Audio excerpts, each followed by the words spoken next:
So the one thing that's interesting to me is if we go back to when you guys started at Texas State, 2003, 2004-ish time frame, 2003 Facebook didn't exist. Yeah. MySpace was, really just kind of coming up and still, in its heyday. There was no Twitter.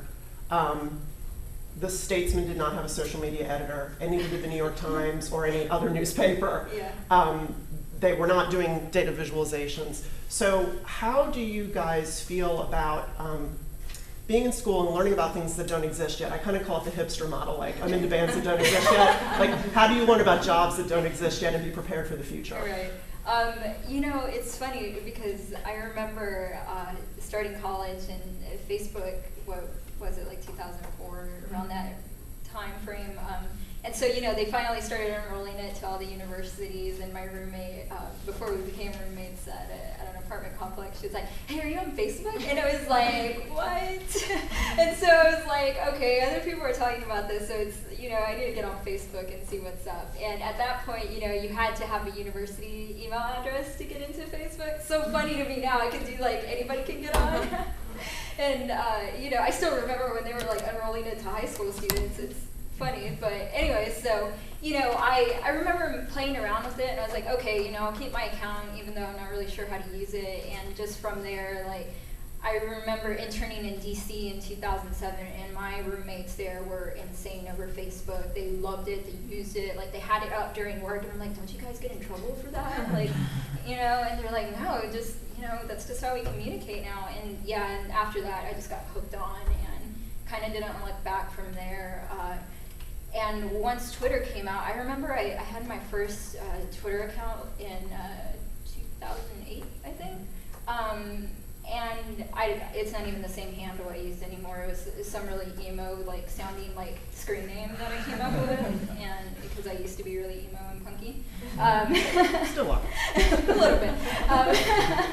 And so, and it's funny, like, I remember one of the editors and I at the University of Star, where I was editor-in-chief, we're like, wouldn't it be cool if we could, like, push out, like, news that's happening around campus, like if there's like a building's on fire or something, or some sort of like accident on Cessa.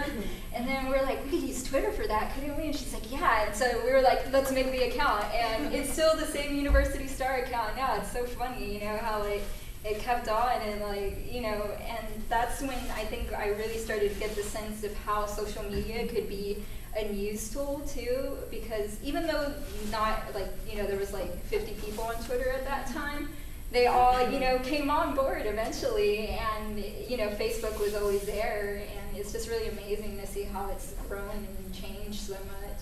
Mm-hmm.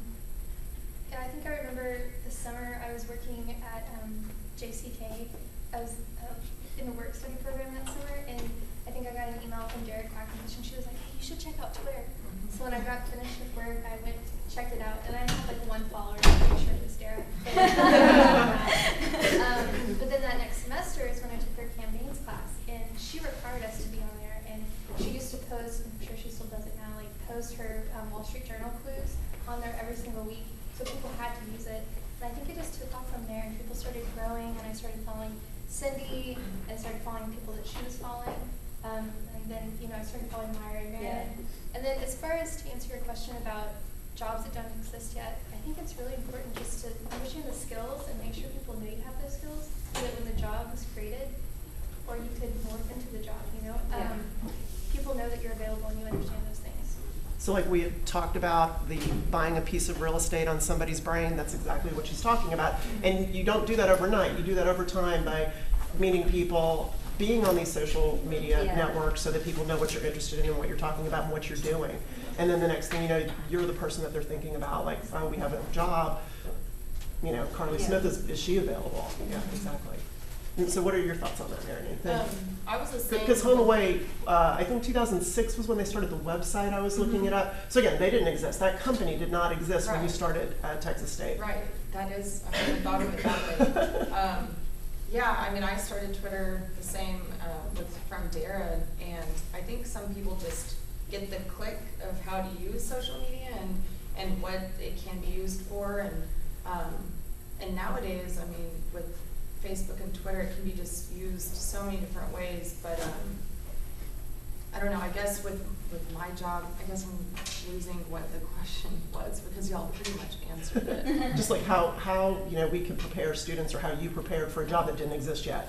Yeah, I think my biggest thing is branding yourself, and my Twitter handle is @MayorHerd, and my website at the time in your class was MayorHerd. Like, you need to be consistent online, and I don't know, promoting yourself without making it pushy, and also just reaching out to the different companies that you're interested, or other people who are involved in social media. If you see that they're posting articles and talking about Mashable social media, follow them and start a discussion with them. And back with KTSW again, I realized, me and a couple people realized how important it was to tell people on campus about an event that we were doing by posting it on Facebook and Twitter, and then it starts flowing. And I know there are certain websites that don't really catch on, and you can tell when, if they're going to be successful or not, but yeah. So just paying attention to everything that's out there and giving everything a try. I mean, really. Read Mashable is a great resource too. Yeah, you should subscribe to their newsletter or check it every morning. Yeah.